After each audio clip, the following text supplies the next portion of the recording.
Kahit sa anong larangan ng pagsiserbisyo, talagang maasahan ang PNP. Patunay dyan ang mga miyembro ng Police Regional Office 9 na nagligtas ng 47 individual mula sa tumaob na pampasaherong bangka sa Zamboanga City. Ang ulat mula kay Patsyo Human, Melanie Mapa.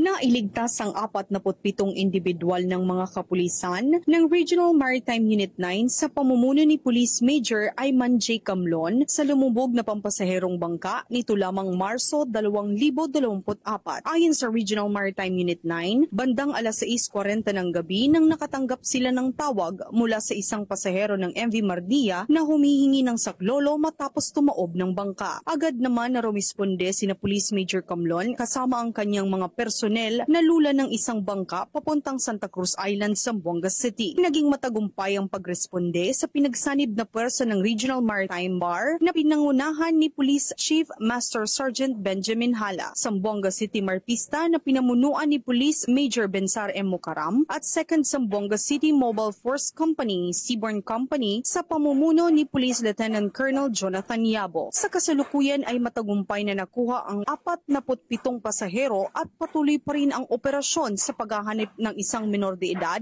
na 6 na buwang gulang. Labis naman ang naging pasasalamat ng pamilya sa mabilis na aksyon ng pulis at ng iba pang residente upang sila ay masaklolohan at ligtas na maialis sa tubig. Binigyang diin ng ating mga kapulisan sa mga residente at natulungan na hindi sila nag-iisa at palaging sisiguraduhin ang kanilang kaligtasan saan mang sulok ng Zamboanga Peninsula tungo sa ligtas, masaya at maunlad na bagong Pilipinas.